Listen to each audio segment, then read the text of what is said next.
All the characters in the story are adults. Jack met a woman in her 40s who shouted, "I'm coming!" A lanky, thin young man muttered under his breath. He was carrying a large backpack and a large gym bag. Sweat was running down his face, his black t-shirt was covered with white streaks, and his socks and sneakers were soaked through. The woman didn't seem to notice the August heat. Dressed in a white tee, she strode purposefully along the dusty road, passing the imposing fences of a light docks. Her long white hair was secured in a ponytail, and she unlocked the substantial iron door with her keys, effortlessly opening the gate. A white gravel path led to the house, winding through shrubbery and ending on an expansive terrace with a grand, elegant porch. The wide, paved path from the gate to the garage was covered with a green fence, ensuring the integrity of the designer courtyard was preserved. Every element had been meticulously considered, including a recreation area with a barbecue and a stove. A substantial table highlighted the owner's authority and might. All plantings were meticulously designed to flourish from April to October. The house was dark and cool. Amanda breathed a sigh of relief, placed her belongings on the table in the hallway, and entered the kitchen. Everything was clean and in its place. The large refrigerator, integrated into the closet, was functioning and full of groceries. What was there to eat? Her son's voice sounded behind her. Grilled chicken, sausages, cheese, tomatoes, cabbage, watermelon, black and red caviar. She could have stopped as she exhaled, set her bag down on the table in the hallway, and entered the kitchen. Everything was clean and in its place. The large refrigerator built into the closet was functioning and full of groceries. What was there to eat? Her son's voice sounded behind her. She could have stopped at the chicken, maybe. Or maybe I'll fry some potatoes here. No, that's not necessary. I'm hungry. Let's do it with bread. I want to take a shower first. Will you go first or after me? Go ahead. I'll eat for now. The house had 2 bathrooms, but there was also an outdoor one. It was a whim of the owner of the house. In the backyard, there was a toilet, a shower room, and a shed for garden equipment that he had personally made. I'll cook the chicken. Or maybe I'll fry some potatoes. No, that's not necessary. I'm hungry. Let's have bread for now. I want to take a shower first. Will you go first or after me? Go ahead. I'll eat first. The house had 2 bathrooms, but there was also an outdoor one. It was the owner's whim to install it in the backyard. There was a toilet, a shower room, and a shed for garden equipment that he had personally made. A vegetable garden was laid out with exotic plants planted there. There was a greenhouse with tangerines and other tropical plants. This part of the yard was very different from the front one, but it also looked quite nice. It was like a strong owner. Naturally, this order and well-grooming were due to the hired labor, but when the owner arrived at his cottage, he worked tirelessly. He built something, the property's vegetable garden featured an assortment of exotic plants, while the greenhouse housed tangerines and other tropical plants. This section of the yard stood in stark contrast to the front. Yet it too exuded an air of order and well-keptness, reminiscent of a strong and capable owner. The implementation of this order and maintenance was facilitated by hired labor. However, when the owner arrived at his cottage, he dedicated himself to laboring tirelessly, whether building structures or assisting his wife in the garden. At least once a month, he would retreat to this space, where a sense of complete calm prevailed. The sun basked, its heat akin to hot coals on a barbecue, while the tall, dry grass was reduced to a charred state, gently swaying in the breeze. The air carried the sense of hay and earth. Amanda paused, taking a deep breath of the fresh air. The silence was absolute, even the insects hiding from the sun at this hour. He assisted his wife in the garden, and he always rested in this manner at least once a month. The atmosphere was completely tranquil. The sun was heating the skin like hot coals on a barbecue. The tall, dry grass was scorched and swayed slightly. It smelled of hay and earth. Amanda stopped and listened, taking a deep breath of clean air. There was a ringing silence. Even the insects were hiding from the sun at this hour. She was thrilled and awed by such a simple and rare phenomenon. Carefully trying not to break the silence, she crept up to a wooden booth with a black tank on the roof. It was put together smoothly and reliably. It was painted white. The boards were fitted tightly so that the joints were not visible. There were unglazed windows under the roof and 3 vertical slots in the door. There were hooks for clothes. Amanda entered the wooden structure, which was equipped with a black tank on the roof. The structure was assembled with precision and reliability, painted white, and the boards were fitted tightly, with no visible joints. It featured unglazed windows under the roof and 3 vertical slots in the door. There were hooks for clothes and towels next to the door, as well as a shoe shelf below. Amanda hung up her belongings on a hook and entered the structure. The walls were lined with mosaics that formed a picture in warm colors depicting bathers in a Roman bath. To pour water, one simply pressed the regulator on the wall near the shelf. The shelf held various gels and shampoos, as well as washcloths. The water did not flow from the ceiling directly. The ceiling covering a small area in the center of the cabin trickled, and water rolled down her smooth white skin to the floor. The water rustled softly, washing away the daily hustle and bustle, the burden of worries, minor grudges, and the long road. Amanda was a deputy director at a company that sold construction materials. She raised her son alone and never got. The ceiling covering a small area in the center of the cabin was leaking, and water was dripping onto her hair and rolling down her smooth, white skin to the floor. The water rustled softly, washing away the daily hustle and bustle, the burden of worries, minor grudges, and the long road she had traveled. She was a deputy director at a company that sold construction materials.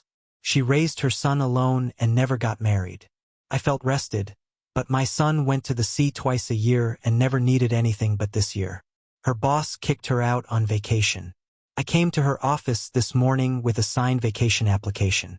"Pack up and leave," he said, even making a ferocious face and slapping the paper on the table. "I don't understand," Amanda said, taken aback, getting up from her chair. My heart sank into I was on vacation, but my son was going to the sea twice a year and didn't require anything. This year, however, his boss fired him. I came to her office this morning with a signed vacation application. "Pack up and leave," he said, even making a ferocious face and slapping the paper on the table. "I don't understand." Amanda was taken aback, getting up from her chair. My heart sank. My thoughts were spinning in my head at the speed of a bullet. Is she getting fired? For what? Has she ever stolen anything? Who framed her? She gave her whole soul to this work, like her child on vacation. His face softened, and he smiled. "You're a fool," she screamed. "I almost died of a heart attack here. You should have seen your face." He laughed out loud. "It's not funny at all," she said with a serious face. My mind raced as I considered the implications of her potential termination, the question of what she might have stolen, and the possibility of being framed. She had dedicated herself entirely to her work, akin to a child on vacation. Her face softened, and she smiled. "You're a fool," she exclaimed. "I nearly had a heart attack here. You should have seen your face." She laughed out loud. "It's not funny at all," she said, her expression serious, holding her heart. Of course, she had already forgiven this foolish joke. "I will die at my workplace. You will not get rid of it later. Don't worry. We take you to the sidewalk. We'll say that you didn't reach your workplace." "Oh, so is that how you appreciate me? Will you leave me to die on the street?" "Come on, I'm just kidding a little bit. You're going on vacation for a month. There is a choice of Paris. I understand your concerns, but I assure you that I have already forgiven you for the unfortunate joke. I'm not going to let you die at your workplace. We can take you to the sidewalk and say that you didn't reach your workplace. Is that how you appreciate me? Will you leave me to die on the street? I'm just joking. You're going on vacation for a month. You have a choice of destinations. Paris, Italy, or Thailand. Where do you want to go? Come on, you've been without a vacation for 5 years. Why do I need it? I'm bored without a job. I don't know what to do. I'm barely going through the weekend. You'll survive the vacation. Everything is paid for. Everything is included. Even if you look at the world, you know I'm not interested. I don't like it when there are crowds of people walking around. I am very grateful for your offer, but I must decline. I understand that you were hoping I would accept, and I appreciate your thoughtfulness. He took out a bunch of keys from his pocket. Where is the money from the apartment? There is no money there. There are two people, by the way. There is clean air, clean water, a refrigerator full of food, and a cellar full of supplies. There is no internet or cellular communication. Well, I am interested. I appreciate your offer, but I'm not interested in leaving. I understand that you're concerned about my well-being, and I appreciate your concern. I'm fine here, and I'd like to discuss the possibility of you taking my cottage. I'm sure you'll agree that it's a great place to live. It's away from the city, and it's close to nature. You'll be able to enjoy the fresh air and the peace and quiet. I've thought about it, and I'd like to move there. I'm sure you'll agree that it's a great place to live. I don't need a car, and I'm fine here. I'm not worried about you. Amanda, her son screamed. She brought her back to reality, her eyes widening in surprise. She looked through the cracks in the boards. Jack was standing a few meters from the shower, holding a chicken leg in one hand and a large, bitten tomato in the other. "What's in there?" she shouted, her voice trembling. "You said there was a river here. I want to go for a swim." She didn't know how to explain it, so she could only show him. "Bring me a t-shirt." She pulled herself back to the present moment, her eyes widening in surprise. "What is in there?" she asked, her voice quivering. "You said there was a river here. I want to go for a swim. I'm not sure I can explain it, but I can show you. Would you bring me a t-shirt for my back?" "Yes, one of those. Yes, anyone that lies on top. Just wash your greasy hands." She washed slowly, groping for a towel on a hook outside. She was already wiping her head when the door abruptly opened. She stood there, stunned, with her arms raised, all on display. Jack was also standing, holding out his hand with a t-shirt. "Shirt for my back. Which one?" "Yes, please. Anyone that lies on top. Just wash your greasy hands." She washed slowly, groped for a towel on a hook outside, and was already wiping her head when the door abruptly opened. She stood there stunned for a few moments, with her arms raised, all on display. Jack was also standing, holding out his hand with a towel. His eyes bulged at his mother. Jack turned away. Mom screamed, covering herself with a towel. Jack shut his eyes sharply and turned on his heel in one motion. "Mom, I'm sorry. I didn't think of it. Damn it. You walk into a woman's shower. We need to knock," Amanda shouted abruptly. She pulled the clothes out of her son's hand and slammed the door. "Sorry. I was thinking." Jack turned away, his eyes widening at his mother. "Mom, I'm sorry. I didn't expect to find you like this." Jack covered his eyes with his hand. "Mom, I'm sorry. I didn't expect to find you like this." Amanda pulled the clothes out of her son's hand and slammed the door. "I didn't expect to find you like this.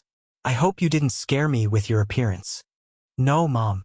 I hope you didn't scare me with your appearance." It was a nightgown with thin straps. He was lying on top of me, and I took him. "What's wrong with him?" "This is my nightgown."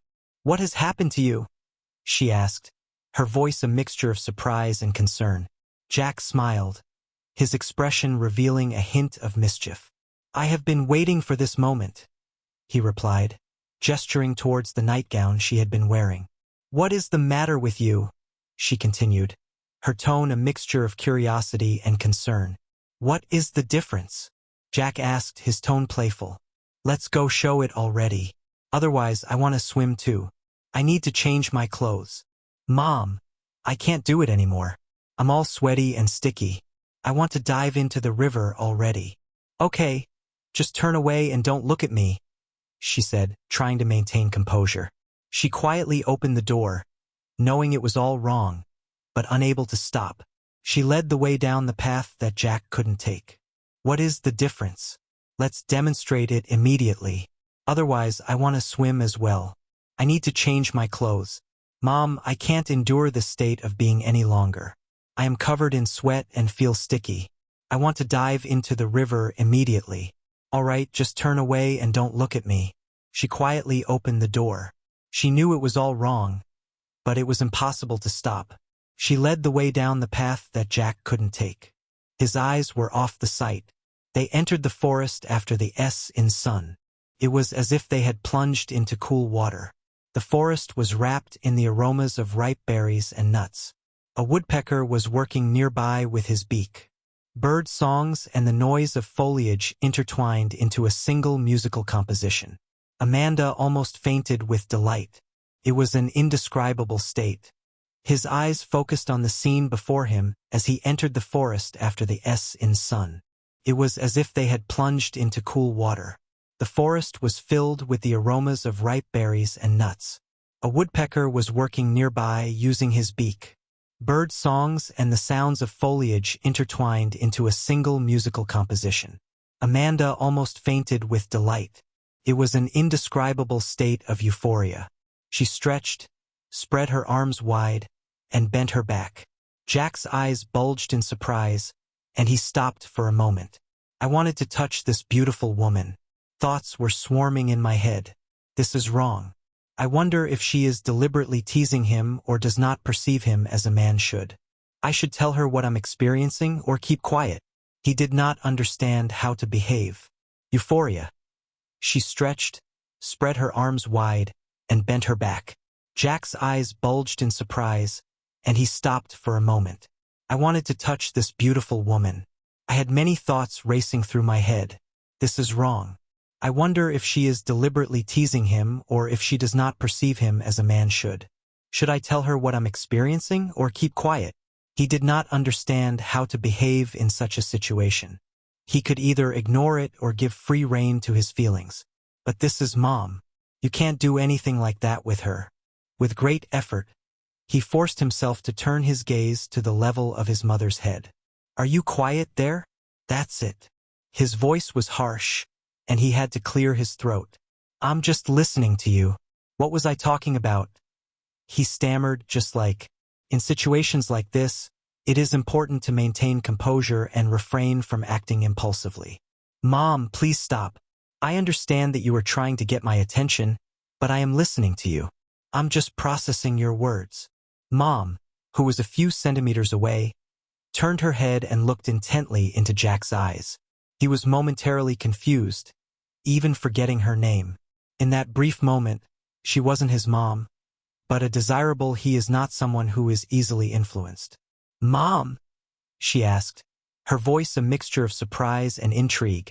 She was standing a few centimeters away from Jack, staring intently into his eyes. He was momentarily taken aback, even forgetting her name. She wasn't just a mom, but a woman of distinction, a queen, a goddess. What about this? She asked, her tone a mixture of curiosity and challenge. He blinked a few times, then gave up and looked away. He was thinking about how beautiful this woman was, and they were alone. God, what thoughts are running through my head? He asked, aware of the power of these emotions. I know you're here. You don't listen to me like all men who did. I rise, she said, her voice a mixture of jest and truth. She walked slowly along the narrow path, the ground cool and dry. She tried to distract herself by talking. However, there was a palpable tension in the atmosphere. If the situation is not addressed promptly, it will escalate. There was also a moment in the shower when her son witnessed her in a state of undress, and he expressed approval. She had never behaved in such a manner. She has been under significant stress at her job, and she has not been in a relationship for nearly 6 years. Can we extend an invitation to the neighbors? Leon, would you kindly consider hosting a barbecue? I would be delighted to attend. Leon, please contact a neighbor who resides alone. Whatever is necessary. I am interested in swimming and reading. They arrived. A designated area was meticulously cleared along the riverbank, adjacent to the pier. This area was equipped with a picnic area, featuring a gazebo and a canopy for culinary activities. In close proximity was a boathouse. The pier was constructed of wood and did not extend above the water level. A staircase provided access to the area, which was encircled by shrubbery on all sides. The water was home to a number of trees. On the opposite side, a small island, covered with greenery, was visible. The combination of these elements created a secluded area, well suited for discreet activities. Jack proceeded to the edge of the dock. The water was crystal clear. You can see the bottom, and the fish are swimming. Would you like to swim? I would love to, but I'm not wearing a swimsuit. However, no one will know even if the worst happens. She immediately pushed the crazy thought out of her head. Afraid of it. No, come on. You bathe as you wanted, and I'll go. I'll go to the neighbors to check if I need to run to the store, put my things out, and so on. There's a lot to do. We can do everything together. And now I can wear shorts and you can swim in this t-shirt. Jack's mother encouraged him to swim, so he took a few laps. He was tired from being on the bus all day and walking in the hot sun, so he decided to take a dip.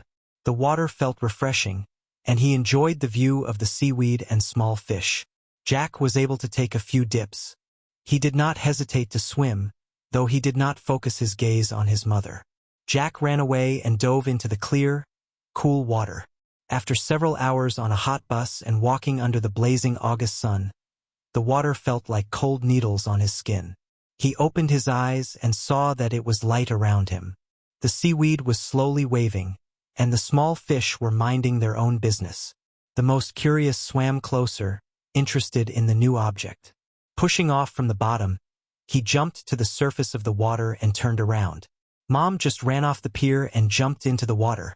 She squeezed her eyes shut and pinched her nose with her fingers. Jack saw it as if in slow motion. Every detail imprinted in his head, moving slowly. She swam to her son after climbing. The business owner was intrigued by the novel object, which he approached with a sense of curiosity. Propelled by the water's surface, he ascended from the depths and rotated, repositioning himself to face the water's surface. His mother, having exited the pier, entered the water, her eyes closed and her fingers pinching her nose. Jack observed this sequence as if in a decelerated manner, each detail etched into his memory. She traversed the length of the dock and, upon reaching the wooden platform, positioned her shorts on a shalong. She stood at the edge, her hands resting on her hips, her gaze fixed on the surrounding landscape. Her son remained stationary, his attention fixed on her. The water, reflecting the sun's rays, shimmered on his youthful form. He was tall and handsome, though his physique did not possess pronounced musculature. They moved together, their bodies in silent communion. He spread his shorts on a shalong and calmly walked to the edge of the wooden platform. He put his hands on his hips and looked at the landscape around him. His mother remained in the same place and watched her son closely. The water shimmered on his young body in the sun. He was tall and handsome, although he did not have outstanding muscles. They silently floated next to each other. They were on the verge of what was allowed, a little more and nothing would change. She's a mother. He's a son, and they don't see anything superfluous. How difficult it is to stop. She wanted her son, even though she pushed the thought away. He is also afraid to cross the forbidden line. I wanted to freeze everything and stay forever in this borderline state, when you are not yet lovers, but you. They were on the verge of what was considered permissible, yet nothing would change. She's a mother. He's a son, and they don't see anything superfluous. How difficult it is to stop. She wanted her son, even though she pushed the thought away. He is also afraid to cross the forbidden line. I wanted to freeze everything and stay forever in this borderline state when you are not yet lovers, but you do not see each other as mother and son. Amanda was standing neck-deep in the water near the island. The pier was about 20 meters away. Jack slowly swam up to her, and they made love away from everyone. No, Amanda said breathlessly. What are you doing? We can't. This is wrong. I'm sorry. Mom. I didn't understand how it happened. He lowered his head guiltily, afraid to look in her direction. Of course I didn't. Amanda was standing neck-deep in the water near the island. The pier was about 20 meters away. Jack slowly swam up to her and they made love away from everyone. What are you doing? She asked, her voice breathless. This is wrong. I'm sorry. I didn't understand how it happened. He lowered his head, feeling guilty and afraid to look at her. Understand. Jack was silent. Amanda turned, put her hands on her hips, and stared at her son. He didn't dare look at her. "What are we going to do?" she asked Jack. He just shrugged his shoulders. He really didn't understand what had happened. "It's a shame." "Well, that's a dear." "Leon, go home and continue." Aram raised a surprised, uncomprehending gaze. Mom turned around and headed for the house. Jack stood. Amanda, visibly upset, remained silent. She turned and placed her hands on her hips, staring intently at her son. He did not dare look at her. "What are we going to do?" she asked Jack. He just shrugged his shoulders. He really didn't understand what had happened. "It was unfortunate." "Well, that's a dear." "Leon, go home and continue." Aram raised a surprised, uncomprehending gaze. Mom turned around and headed for the house. Jack stood there, disbelief evident. After that, their relationship reached a new level. All the characters in the story are over 18 years old. A website called Forbidden Confessions is hidden in the nooks and crannies of the dark web. People come to this site to talk about their past meetings with members of their family, to confess their sins, or to have an audience in front of whom you could these individuals share their personal transgressions, seeking validation and understanding from a community that often lacks acceptance and condemnation. The platform provides a space for individuals to share their experiences, some of which may be considered taboo or criminal, and receive comments that affirm their actions. It is a blend of those seeking acknowledgement and those who wish to atone. Sharing personal experiences can be a cathartic process that helps individuals process and deal with their transgressions. It can also be a way to address suppressed guilt for others. These confessions might be humorous, forbidden memories, or even something that brings pleasure to the individual. However, it's important to understand that such confessions are often met with skepticism and criticism, as they breach the social rules that govern our interactions. Forbidden confessions can be a blend of sinful and pleasant, as well as loving encounters. Shameful acts that the perpetrator deeply regrets. This side is not intended for individuals concerned about any stories, but rather for those who have either experienced it or wish to do so. Utilize these narratives to vicariously experience what others have gone through, to derive pleasure from what we recognize to be wrong, and to find solace in knowing that they are not alone in their pursuit of the. This side is not intended for individuals concerned about any of the stories presented here. Rather, it is designed for those who have either personally experienced such actions or wish to do so vicariously. These narratives serve as a means of gaining insight into the pursuit of forbidden fruit, even within this group. Some individuals are here for various reasons, including the enjoyment of lighthearted interactions among family members and stories about forbidden love and the desire of parents and their adult children.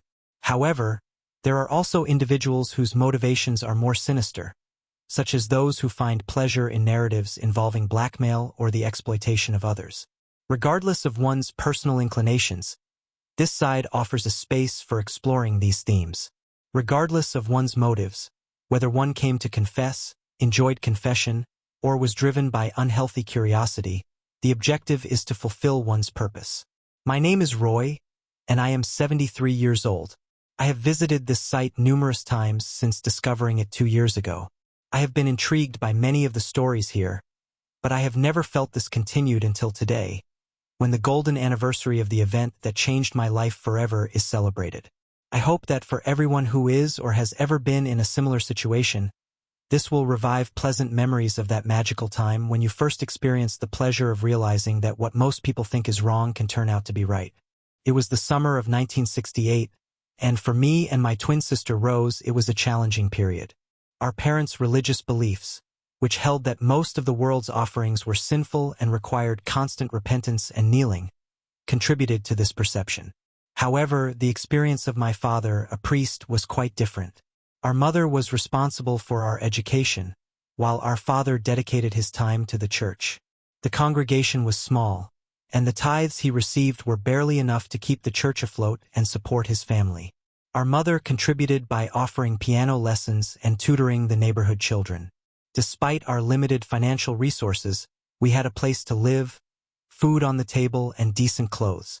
Our community was small and rarely ventured outside. Rose and I were very close, and today such a relationship might be considered unhealthy, even within the modern Pentecostal church. However, it was not uncommon for an extended period. As far as I can recall, my father annually relinquished the management of the church to an assistant pastor, allowing him to focus on teaching and preaching at the Six. We attended the Renaissance summer camp in the southern part of the country. The event was sponsored by the Ministry of Internal Affairs and offered a competitive salary. Additionally, my sister and I were able to visit the camp free of charge. I believe this is an excellent opportunity, as it allows children to spend the summer with peers and enjoy themselves, rather than focusing solely on religious education. While you may expect entertainment at a camp, the schedule at Rose and I's camp consisted of morning prayer, early Bible study in the afternoon, and evening service. There were children of our own age, but they had been raised in a manner similar to us, albeit one step above the Amish. This led to the impression that we were merely observing our own reflections. However, it's possible that this was not the case, as we were both weary of our current lifestyle. It's possible that some of the other children shared this sentiment, but were hesitant to voice it. The summer was particularly challenging, as we turned 18 and began participating in adult prayers and Bible study, which resulted in our exclusion from many activities for younger children. It should be noted that when we assisted our parents in packing, we were met with a sense of resignation.